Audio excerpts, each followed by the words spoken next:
वो कल नहीं आया तो, उसने मेरी मदद नहीं की तो, नेहा ने मुझे माफ नहीं किया तो गाइस इस तरह के सेंटेंसेस हम अपने सामने वाले को तब बोलते हैं जब हम फ्यूचर के लिए वरीड होते हैं, हमें लगता है कि ये वाला एक्शन नहीं हुआ तो। ठीक है, तो गाइस ऐसे सेंटेंसेस को इंग्लिश में कैसे बोलना होता है आज के इस वीडियो लेसन में हम जानने वाले हैं। तो गाइस आगे कुछ और भी सेंटेंसेस हैं, चलिए वो भी पहले देख लेते हैं। मैंने झूठ बोला होता तो, वो डूब जाती तो, उसने मुझे माफ नहीं किया होता तो।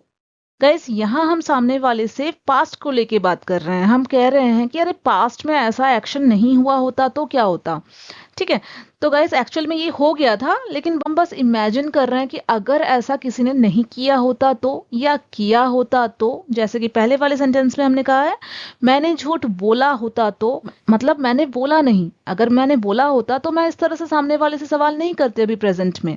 मैंने बोला नहीं इसलिए मैं बोल रही हूँ कि मैंने झूठ बोला होता तो, मैंने अगर झूठ बोला होता तो क्या होता, मैं ऐसे पूछ रही हूँ।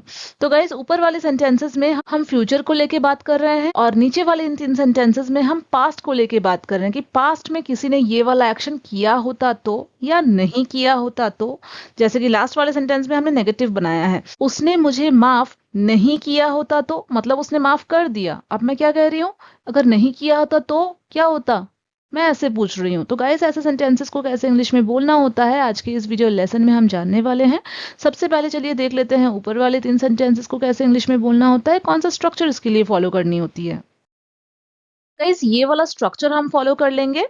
व्हाट इफ, उसके बाद सब्जेक्ट, उसके बाद डोंट या डजंट वर्ड का यूज कर लेना है। गाइस अगर हमारा जो सब्जेक्ट है वो प्लूरल है या आई और यू है तो हम डोंट वर्ड का यूज करेंगे, और अगर हमारा सब्जेक्ट सिंगुलर है तो हम डजंट वर्ड का यूज करेंगे। प्लस जो एक्शन है उसे बेस फॉर्म में लिखेंगे, उसके बाद हमारा ऑब्जेक्ट होगा। गाइस व्हाट इफ इसलिए बोल रहे हैं क्योंकि यहाँ हम सामने वाले से ये पूछ रहे हैं कि अगर किसी ने ये वाला एक्शन नहीं किया तो क्या होगा, इसलिए हम व्हाट इफ लगा रहे हैं। गाइस व्हाट का मतलब क्या होता है और इफ का अगर होता है। भले ही हमने हिंदी वाले सेंटेंस में अगर और क्या वर्ड को यूज नहीं किया है, लेकिन हमारे बोलने का सेंस यही है, हम यही जानना चाह रहे हैं। अब चलिए बेटर अंडरस्टैंडिंग के लिए एग्जांपल्स में समझ लेते हैं। वो कल नहीं आया तो, यानी कि हम फ्यूचर की बात कर रहे हैं कि अरे कल वो नहीं आया तो हम वरीड हैं कि अगर नहीं आया तो क्या होगा, हम ये कह रहे हैं। गाइस देखिए यहाँ पे मैंने अगर वर्ड का यूज नहीं किया है, लेकिन अगर वर्ड को यूज करके भी सेम सेंटेंस बनेगा। अगर वो नहीं आया तो, ठीक है, अगर वो नहीं आया तो ऐसे भी हम पूछ सकते हैं, और वो कल नहीं आया तो ऐसे भी करके हम पूछ सकते हैं। ठीक है, तो इंग्लिश में हम कहेंगे what if he doesn't come tomorrow, What if he doesn't come tomorrow? Guys देखिए हिंदी वाले सेंटेंस में हमने क्या वर्ड का भी यूज नहीं किया है, लेकिन हम पूछना तो यही चाह रहे हैं ना कि वो कल नहीं आया तो क्या होगा, है ना। लेकिन भले ही हमने हिंदी वाले सेंटेंस क्या का यूज नहीं किया है, लेकिन हमारे बोलने का मतलब वही है। लेकिन गाइस इंग्लिश में मीनिंगफुल सेंटेंस बनाने के लिए हमें व्हाट का भी यूज करना होगा क्या के लिए, और इफ का भी यूज करना होगा। ठीक है, यहाँ ही गाइस सब्जेक्ट है, उसके बाद डजंट वर्ड का यूज इसीलिए कर रहे हैं क्योंकि ही के साथ डज का यूज होता है। ठीक है, तो ही डजंट, फिर एक्शन क्या है, आना, तो आने का इंग्लिश कम होता है इसलिए कम। कल की बात कर रहे हैं इसलिए tomorrow. What if he doesn't come tomorrow, ये तो हम वरीड होके सामने वाले से सवाल पूछ रहे हैं कि अरे वो नहीं आया तो क्या होगा, है ना। अब गाइस अगर हमें ऐसे बोलना है कि वो कल नहीं आया तो मैं अकेले चली जाऊंगी, यहाँ पे मैं क्या कर रही हूँ, मैं सामने वाले से सवाल नहीं कर रही हूँ, मैं बोल रही हूँ कि अगर ऐसा नहीं हुआ तो ऐसा मैं करूंगी। ठीक है, तो इसे हम इंग्लिश में कहेंगे if he doesn't come tomorrow, अगर वो कल नहीं आया तो आई विल गो अलोन, मैं अकेले चली जाऊंगी। आई विल गो अलोन, ठीक है, मैं फ्यूचर की बात कर रही हूँ कि फ्यूचर में मैं अकेले चली जाऊंगी, इसलिए simple future tense I will go alone. Alone का मतलब अकेले। If he doesn't come tomorrow I will go alone. यहाँ पे जो आप सेंटेंस देख रहे हो, यहाँ हम क्या बोल रहे हैं कि वो कल नहीं आया तो हम ऐसे पूछ रहे हैं। अब गाइस सपोज आप सोच रहे हो कि अरे वो तो कल नहीं आएगा, ठीक है, लेकिन सामने वाला अगर आपसे पूछ रहा है कि वो कल आ गया तो, ऐसे भी तो सवाल पूछ सकता है ना सामने वाला कि अगर वो आ गया तो। ठीक, तो गाइस ये वाली जो सेंटेंस है ना, ये पॉजिटिव सेंटेंस है, तो इसे हम इंग्लिश में कहेंगे what if he comes tomorrow, यहाँ पे डजंट वर्ड का यूज नहीं हो रहा है क्योंकि नेगेटिव नहीं है, नहीं का यूज नहीं है। यहाँ हम पूछ रहे हैं कि अगर वो कल आ गया तो, अगर आ गया तो क्या होगा, हम ये पूछ रहे हैं। What if he comes tomorrow, what if he comes tomorrow. ठीक है, तो गाइस नेगेटिव वाले में डजंट वर्ड का या डोंट वर्ड का यूज करना है बेस्ड ऑन द सब्जेक्ट, और अगर हमें पॉजिटिव सेंटेंस बनानी है तो हमें ये वाला सेंटेंस स्ट्रक्चर फॉलो करना है। व्हाट इफ, फिर सब्जेक्ट, फिर गाइस वर्ब का फर्स्ट फॉर्म या fifth form plus object. Guys first form कब यूज करना है, कब फिफ्थ फॉर्म यूज करना है वो देख लेते हैं। फर्स्ट फॉर्म यूज करते हैं जब सब्जेक्ट हमारा प्लूरल होता है या आई और यू होता है, और अगर हमारा सब्जेक्ट सिंगुलर होता है तो फिफ्थ फॉर्म का यूज करेंगे, जैसे कि हमने इस वाले सेंटेंस में किया है। What if he comes tomorrow, यहाँ पे ही सिंगुलर सब्जेक्ट है इसलिए हमने कम्स वर्ड का यूज किया, यानी कि वर्ब के फिफ्थ फॉर्म को यूज किया है। अब गाइज अगर ये वाला सेंटेंस हमारा ऐसा होता कि वे कल आ गए तो, वे यानी कि सब्जेक्ट प्लूरल, तो हम इंग्लिश में कहेंगे what if they come tomorrow. Plural है दे, इसलिए हमने बेस फॉर्म यूज किया है एक्शन का, कम। ठीक है गाइस, ये वाली सेंटेंस देखिए, उसने मेरी मदद नहीं की तो। यहां हम सामने वाले से क्या बोल रहे हैं कि अरे अगर उसने मेरी मदद नहीं किया तो क्या होगा, है ना। तो इंग्लिश में हम कहेंगे what if he doesn't help me. Guys ये नेगेटिव है ना, इसलिए डजंट, ही के साथ डजंट आता है, इसलिए डजंट एक्शन क्या है, मदद करना, तो हेल्प किसकी, मेरी, मी, यहाँ ऑब्जेक्ट है।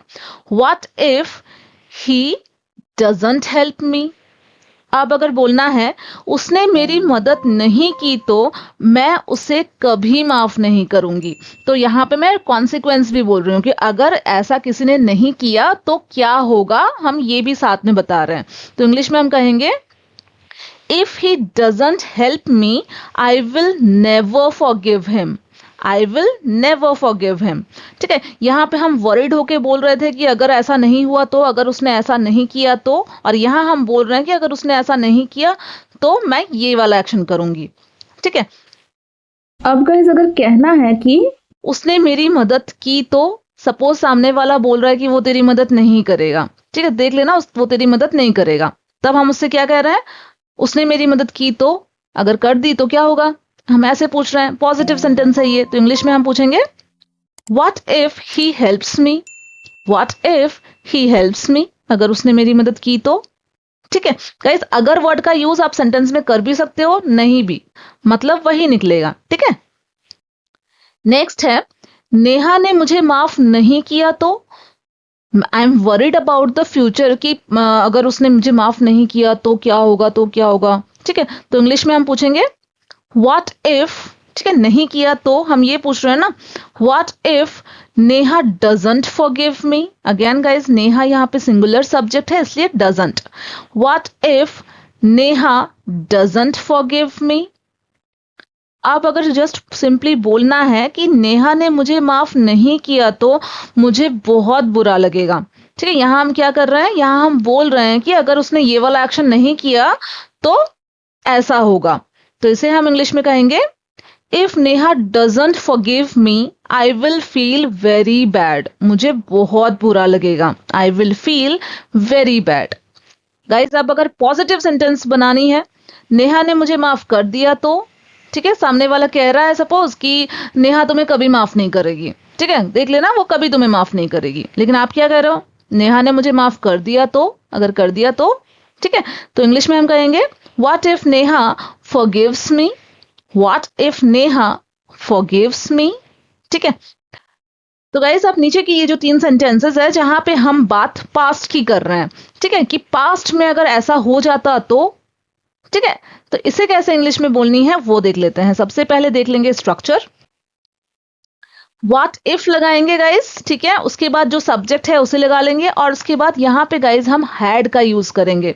ठीक है, हैड का यूज हमें करनी है, और उसके बाद जो एक्शन है, ठीक है, उसका थर्ड फॉर्म हमें यूज कर लेना है, फिर ऑब्जेक्ट। अब चलिए बेटर अंडरस्टैंडिंग के लिए एग्जांपल्स में समझ लेते हैं। पहला एग्जांपल है मैंने झूठ बोला होता तो, मतलब पास्ट में अगर मैंने झूठ बोला होता तो क्या होता, मैं ये पूछ रही हूँ सामने वाले से। तो इंग्लिश में हमारा सेंटेंस होगा what if I had lied, what if. ठीक है, व्हाट इफ का यूज करना है, उसके बाद यहाँ सब्जेक्ट कौन है, आई। अपने बारे में बात हो रही है ना, मैंने झूठ बोला होता तो, ऐसे पूछा जा रहा है ना, तो इसलिए आई सब्जेक्ट है यहाँ। फिर गाइस ये पास्ट की बात है इसलिए हैड, ठीक है। और ये वाला एक्शन हुआ नहीं था, अगर होता तो, अगर मैंने ऐसा किया होता तो क्या होता, हम ये पूछ रहे हैं, इमेजिनरी है, ठीक है। तो हैड लगा लेनी है, और उसके बाद जिस एक्शन के बारे में बात कर रहे हैं उसका थर्ड फॉर्म, तो यहाँ क्या है एक्शन, झूठ बोलना, तो झूठ बोलने का इंग्लिश लाई होता है, third form lied. What if I had lied, मैंने झूठ बोला होता तो क्या होता, मैं ये पूछ रही हूँ सामने वाले से। आप गाइज अगर सिंपली बोलना है कि मैंने झूठ बोला होता तो वो मुझे पनिशमेंट देता, यहाँ हम सवाल नहीं कर रहे हैं, हम बोल रहे हैं कि अगर मैंने ये वाला एक्शन किया होता पास्ट में तो वो मुझे पनिशमेंट देता, पास्ट में वो मुझे पनिशमेंट देता, हम ये कह रहे हैं। तो इंग्लिश में हम कहेंगे इफ आई हैड लाइड, अगर मैंने झूठ बोला होता, if I had lied he would have punished me, ठीक है। उसने मुझे पनिशमेंट दिया नहीं, क्यों, क्योंकि मैंने झूठ बोला नहीं था। मैं बस अभी बोल रही हूँ कि अगर मैंने झूठ बोला होता तो वो मुझे पनिशमेंट देता। तो गाइज ऐसे सेंटेंस बोलने के लिए हम जो कॉन्सिक्वेंस की बात कर रहे हैं कि ऐसा होता, उसे बोलने के लिए हम वुड हैव का यूज करते हैं और एक्शन का थर्ड फॉर्म यूज करते हैं, ठीक है। तो ही वुड हैव पनिश्ड मी, ही है यहाँ पे सब्जेक्ट, फिर वुड हैव, ठीक है। उसके बाद क्या करता, पनिशमेंट देता, हम ये कह रहे हैं ना।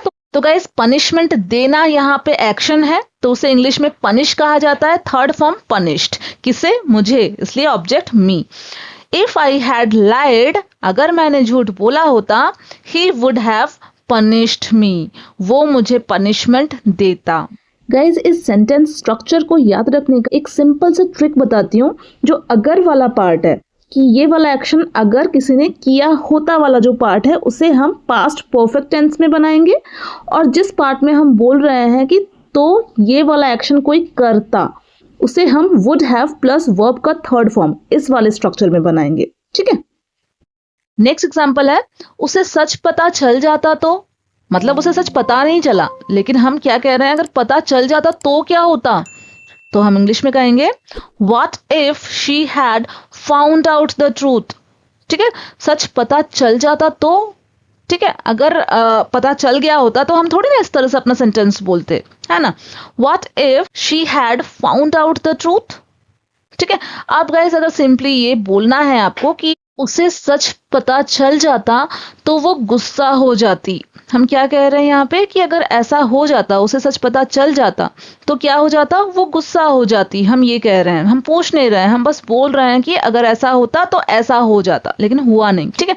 तो इंग्लिश में हम कहेंगे if she had found out the truth, अगर उसे सच पता चल जाता, she would have been angry, वो गुस्सा हो जाती। तो गाइस यहाँ पे जो एक्शन है ना वो होना है, गुस्सा हो जाती है हम बोल रहे हैं ना, तो होना एक्शन है, यानी कि बी यहाँ पे एक्शन है, उसका थर्ड फॉर्म बीन होता है, इसलिए हमने यहाँ पे बीन वर्ड का यूज किया है, ठीक है। She would have been angry, क्या हो जाती, गुस्सा हो जाती, इसलिए angry.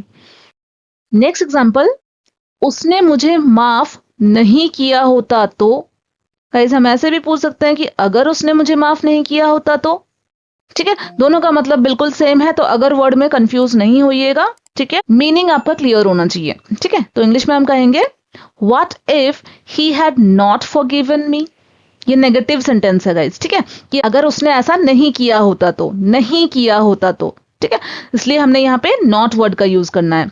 What if he had not forgiven me, ठीक है, माफ करना यहाँ पे एक्शन है, थर्ड फॉर्म फॉरगिवन। अब अगर सिंपली बोलना है कि उसने मुझे माफ नहीं किया होता तो मैं खुद को कभी माफ नहीं कर पाती, इंग्लिश में हम कहेंगे if he hadn't forgiven me I would never have forgiven my self, ठीक है। तो क्या होता, हम बोल रहे हैं तो मैं खुद को कभी माफ नहीं कर पाती, I would never, guys never word का यूज इसलिए कर रही हूँ, यहाँ कभी नहीं की बात कर रहे हैं ना, कभी माफ नहीं कर पाती, इसलिए never. I would never have forgiven my self, खुद की बात करी गई ना, खुद को माफ नहीं कर पाती, तो इसलिए my self, I would never have forgiven my self. तो गाइस आई होप आपको समझ में आ गई है कि इस तरह के सेंटेंसेस को कैसे इंग्लिश में बोलनी होती है।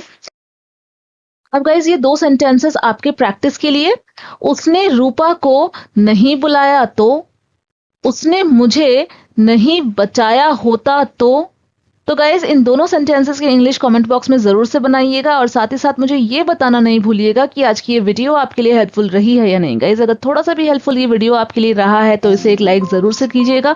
चैनल पे नए हैं तो चैनल को सब्सक्राइब भी कीजिएगा, अपने दोस्तों के साथ शेयर भी कीजिएगा। Thank you so much friends for watching, bye.